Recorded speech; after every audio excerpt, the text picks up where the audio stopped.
Que a paz do Senhor esteja sobre sua vida. Hoje damos continuidade ao nosso estudo do livro do profeta Jeremias, chegando ao capítulo 30. Este capítulo marca um ponto de transição e esperança, pois inicia uma série de mensagens conhecidas como o Livro da Consolação. Deus ordena que Jeremias registre por escrito suas promessas de restauração para Israel e Judá.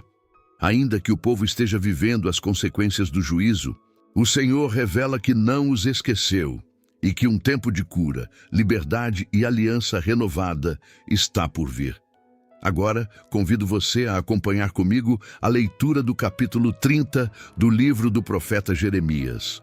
Palavra que, da parte do Senhor, veio a Jeremias dizendo: Assim fala o Senhor, Deus de Israel, dizendo: Escreve num livro todas as palavras que te tenho dito, porque eis que dias vêm, diz o Senhor, em que farei tornar do cativeiro o meu povo de Israel e de Judá, diz o Senhor, e torná-los-ei a trazer a terra que dei a seus pais, e a possuirão. E estas são as palavras que disse o Senhor acerca de Israel e de Judá. Assim diz o Senhor: Ouvimos uma voz de tremor, de temor, mas não de paz. Perguntai, pois, e vede se um homem tem dores de parto. Porque, pois, vejo a cada homem com as mãos sobre os lombos, como aqui está dando à luz. E porque se tem tornado macilentos todos os rostos? Porque aquele dia é tão grande que não houve outro semelhante, e é tempo de angústia para Jacó. Ele, porém, será salvo dela, porque será naquele dia, diz o Senhor dos Exércitos, que eu quebrarei o seu jugo de sobre o teu pescoço e quebrarei as tuas ataduras.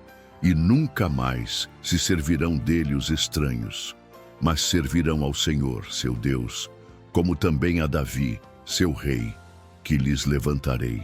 Não temas, pois tu, meu servo Jacó, diz o Senhor, nem te espantes, ó Israel, porque eis que te livrarei das terras de longe, e a tua descendência da terra do seu cativeiro.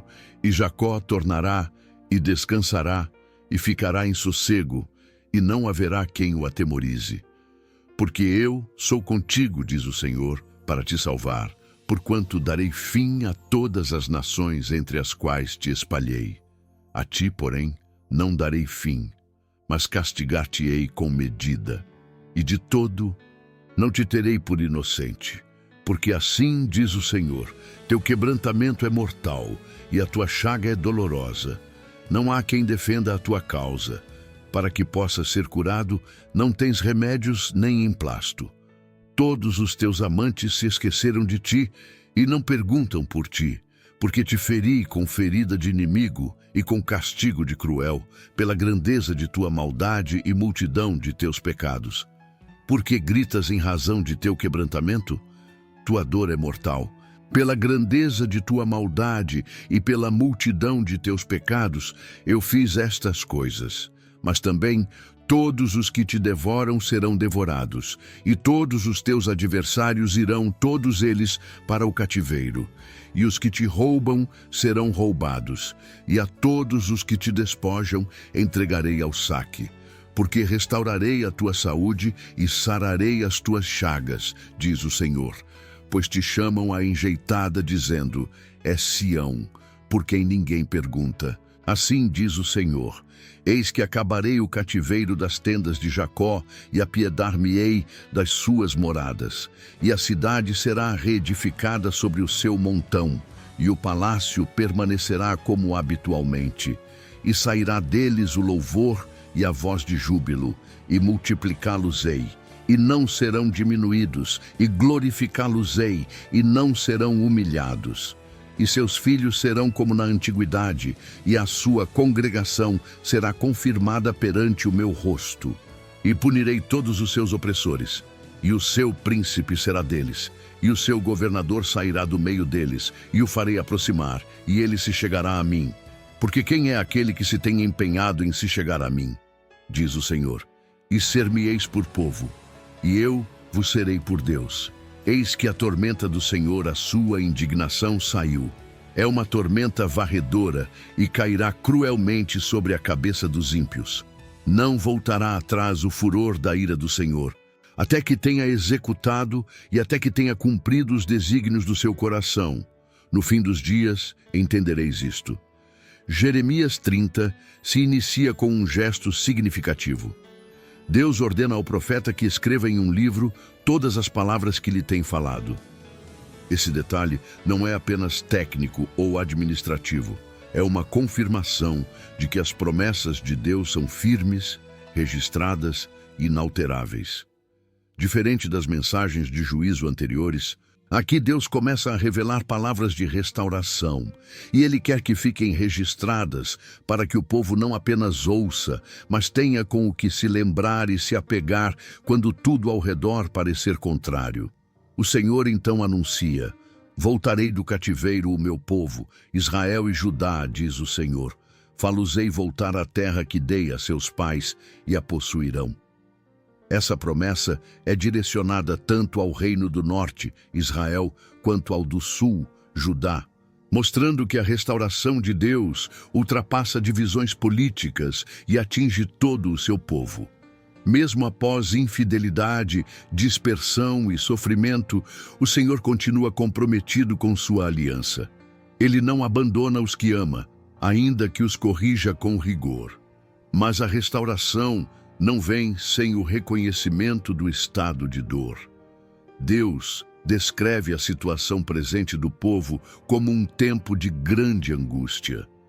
Jeremias registra imagens fortes. Por que, pois? Vejo cada homem com as mãos sobre os lombos, como mulher que está de parto. Por que se tornaram pálidos todos os rostos? A aflição era real, o juízo era severo e o povo estava profundamente quebrado. No entanto, logo depois dessa descrição vem a virada. Porque aquele dia é tão grande que não houve outro semelhante. É tempo de angústia para Jacó, mas ele será salvo dela. Essa frase carrega uma das verdades mais consoladoras da Escritura. Deus não ignora o sofrimento do seu povo, mas promete libertação em meio a ele. A salvação não virá porque Israel é forte, mas porque Deus é misericordioso. A angústia de Jacó será real, mas não será eterna. No tempo determinado pelo Senhor, Ele mesmo intervirá para libertar, restaurar e reerguer os que pertencem a Ele. Este início do capítulo nos ensina que o Deus que julga também é o Deus que restaura. Mesmo quando enfrentamos momentos de dor por causa de nossas escolhas, o Senhor está trabalhando para nos trazer de volta, não apenas a estabilidade, mas a comunhão com Ele. Suas promessas são firmes e quando Ele declara que salvará, Ele cumpre com fidelidade. A promessa do Senhor avança com palavras de libertação e nova autoridade espiritual. Deus diz: naquele dia, diz o Senhor dos Exércitos, quebrarei o seu jugo de sobre o teu pescoço e romperei os teus laços, e nunca mais estrangeiros o servirão. Aqui vemos um contraste claro com os capítulos anteriores, onde o jugo da Babilônia era símbolo da disciplina divina. Agora, Deus anuncia que esse jugo será quebrado. A disciplina cumprirá seu propósito e o tempo de opressão chegará ao fim. O povo deixará de servir aos inimigos e voltará a servir ao seu verdadeiro Senhor. O versículo seguinte reforça essa restauração. Mas servirão ao Senhor seu Deus e a Davi seu rei, que lhes levantarei. Essa declaração possui um duplo alcance. Em primeiro plano, aponta para a restauração da liderança davídica, um rei justo em aliança com Deus. Em um plano mais profundo, porém, essa promessa prenuncia o Messias, descendente de Davi, que reinará com justiça e trará verdadeira libertação espiritual. Jeremias não está apenas anunciando o retorno do povo à terra, mas preparando o caminho para a esperança messiânica. A palavra do Senhor continua com um encorajamento direto. Não temas, pois, servo meu Jacó, nem te espantes, ó Israel. Essa exortação à confiança é especialmente importante porque o povo ainda se encontrava no sofrimento, na dispersão, na dúvida. Mas Deus os chama de servo meu. reafirmando a aliança, a identidade e a intimidade que mantém com eles. Mesmo quando tudo ao redor parecia perdido, Deus ainda os via como seus, não pelos méritos deles, mas pela sua fidelidade. Ele promete: eu te salvarei de longe e a tua descendência da terra do seu cativeiro. A salvação de Deus não está limitada à geografia nem à condição atual. Ele alcança os que estão longe, dispersos, quebrados, e os traz de volta. A promessa é de descanso e segurança. Jacó voltará e ficará tranquilo e em sossego, e não haverá quem o espante. Essa paz não é apenas a ausência de guerra, mas a certeza de que Deus está por perto, cuidando, guardando e estabelecendo um novo começo. Este trecho reforça que Deus nunca perde de vista os que são seus. Ele vê, conhece, corrige, mas também planeja a restauração com amor eterno. Mesmo em meio à disciplina, Ele prepara o dia da libertação. E esse dia vem com descanso, redenção e a presença renovadora do Rei que Ele mesmo levantará. A seguir, Deus volta a falar sobre a ferida profunda de seu povo, usando uma linguagem intensa e realista. Porque assim diz o Senhor: a tua ferida é incurável e a tua chaga dolorosa. Essa descrição não se refere apenas à condição política de Judá, mas principalmente ao estado espiritual da nação. O povo havia se afastado tanto do Senhor que sua situação parecia irreversível. Nenhum médico, nenhum remédio humano, nenhum aliado político poderia curar o que havia sido corrompido pelo pecado. O texto prossegue dizendo: não há quem defenda a tua causa. Para a tua ferida não tens remédios, nem curativo. A solidão da nação era completa. Os amigos que antes bajulavam Israel agora se afastavam. E os que prometiam ajuda se mostravam inúteis. Mas essa dor, ainda que devastadora, não era final. Deus não aponta a gravidade da chaga para condenar sem esperança, mas para preparar o caminho para a intervenção divina. Ele mostra que quando tudo falha, Ele mesmo se apresenta como o único e verdadeiro restaurador. Porque te feri com ferida de inimigo, com castigo de cruel, por causa da grandeza da tua maldade e da multidão dos teus pecados. Deus deixa claro que a disciplina que veio sobre o povo foi resultado direto de sua infidelidade. Ele não age injustamente, mas com justiça e propósito. A linguagem é dura, sim, mas necessária para revelar o peso real do pecado e o quanto ele destrói a comunhão com Deus. Contudo, após expor o estado terminal da ferida, o Senhor faz uma declaração que muda todo o cenário. Mas eu farei vir a tua cura e sararei as tuas chagas, diz o Senhor. Aqui vemos o coração de Deus. Ele não é apenas aquele que corrige, Ele é o Deus que cura. A mesma mão que feriu para disciplinar é a que se estende para restaurar. Essa transição é central para o entendimento do caráter divino.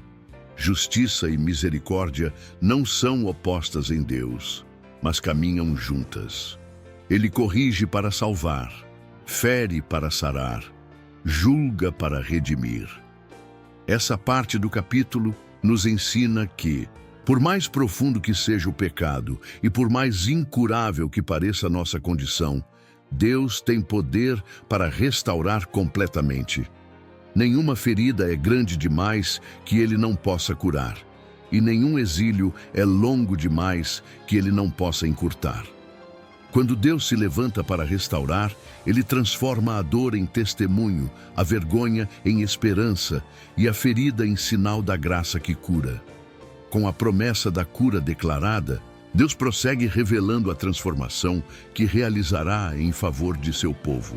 Ele diz: assim diz o Senhor: eis que restaurarei as tendas de Jacó e me compadecerei das suas moradas. Essa imagem das tendas restauradas evoca o retorno à simplicidade da aliança, ao tempo em que o povo vivia debaixo da presença de Deus, no deserto, em dependência constante. As moradas restauradas apontam para a segurança, comunhão e acolhimento. Um novo tempo onde Deus não apenas reerguerá as estruturas físicas, mas também as relações espirituais. Deus promete que a cidade será edificada sobre o seu montão e o palácio estará no seu devido lugar. Isso revela uma reconstrução não apenas das casas e tendas, mas da ordem, da realeza e do culto. Jerusalém, que havia sido devastada, será reerguida de acordo com os planos do Senhor, restaurando a dignidade que o pecado havia destruído. É a imagem de um novo começo, feito sob a direção de Deus, e não conforme os impulsos humanos. Isso nos ensina que a verdadeira restauração só é plena quando Deus ocupa novamente o centro de tudo. A resposta do povo também será renovada, e sairá deles ação de graças e voz de que estão alegres. O culto volta a ser autêntico, nascido da gratidão e não da formalidade. Quando Deus restaura, Ele transforma a dor em louvor, a aflição em alegria genuína. O povo que antes chorava, agora canta. Essa mudança interior é o sinal de que o coração foi tocado e que a aliança foi renovada. Não se trata apenas de reconstrução externa, mas de um avivamento que brota de dentro para fora.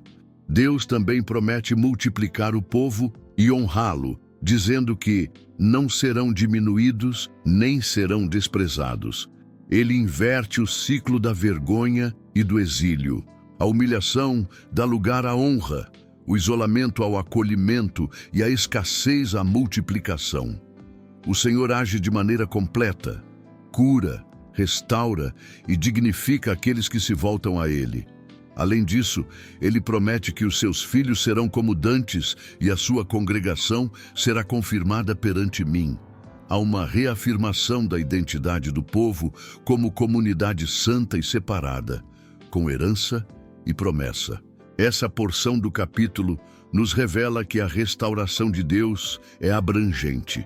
Toca o lar, a cidade, o culto, a dignidade e as gerações futuras.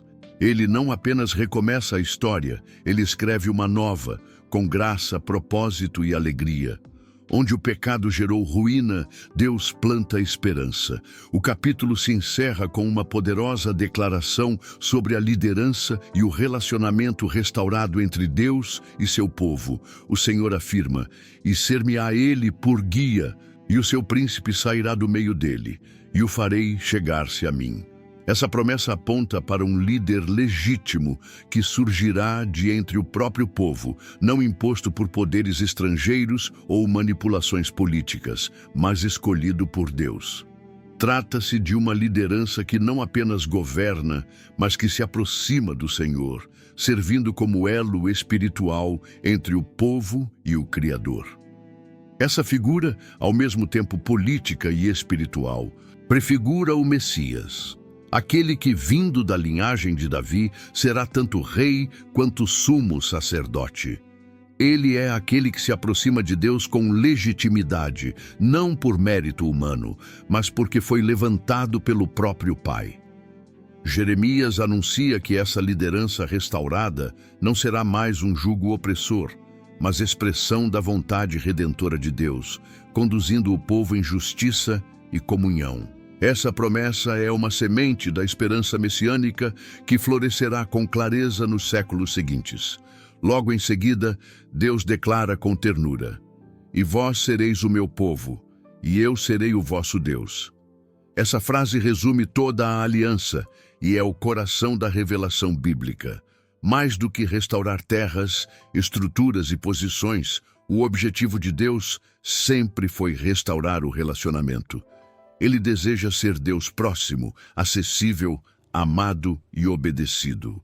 E quer um povo que o reconheça, o honre e confie nele. Esse é o verdadeiro propósito da restauração: reconduzir corações ao lugar de intimidade e adoração sincera. O capítulo termina com uma advertência final: a ardente ira do Senhor não voltará, até que tenha executado e até que tenha cumprido os desígnios do seu coração. No fim dos dias, entendereis isso. Isso nos lembra que, embora Deus prometa a restauração, Ele também age com justiça. O tempo da disciplina ainda está em andamento e o povo precisa passar por ele com humildade. Mas ao final, tudo o que parecer duro será compreendido como expressão do zelo divino. A dor não será sem sentido. A correção será entendida como amor. O juízo abrirá caminho para a vida. Jeremias 30, portanto, nos apresenta um retrato completo do caráter de Deus. Justo em suas correções, compassivo em suas promessas, fiel em suas alianças e poderoso em restaurar o que foi perdido. Ele é o Deus que cura as feridas, quebra os jugos e escreve uma nova história de graça sobre os escombros do passado. Agora, convido você para uma breve oração. Senhor meu Deus e Pai, te agradecemos por tua palavra viva, que nos alcança mesmo em tempos de dor, exílio e incerteza. Obrigado porque tu és o Deus que disciplina, mas também o Deus que cura, que quebra o jugo e restaura com amor. Ensina-nos a confiar em ti mesmo quando não entendemos o processo e ajuda-nos a guardar no coração tuas promessas fiéis. Que vivamos como teu povo, com os olhos firmes em ti e o coração disposto a te servir. Restaura-nos, Senhor, e faz-nos caminhar segundo a tua aliança eterna. Em nome de Jesus Cristo, nosso Senhor e Salvador, oramos e agradecemos. Amém. Agradecemos pela sua presença aqui neste canal de estudo, onde vimos o capítulo 30 de Jeremias. Prepare-se para nosso próximo estudo, que será o capítulo 31. Se esta mensagem tocou o seu coração, compartilhe-a com aqueles que precisam ouvir sobre o amor, a justiça e a soberania de Deus. Cada compartilhamento é uma semente lançada em solo fértil, e o Senhor, em sua infinita graça, abençoa aqueles que dedicam suas vidas a espalhar a verdade de sua palavra. Junte-se a nós nesta missão de alcançar mais vidas com a mensagem do Evangelho. Compartilhe este estudo com amigos, familiares e em suas redes sociais, permitindo que mais pessoas conheçam a fidelidade do Senhor e encontrem segurança em sua presença. Que o Senhor abençoe sua vida abundantemente, renove suas forças e o guie em cada passo do caminho. Amém.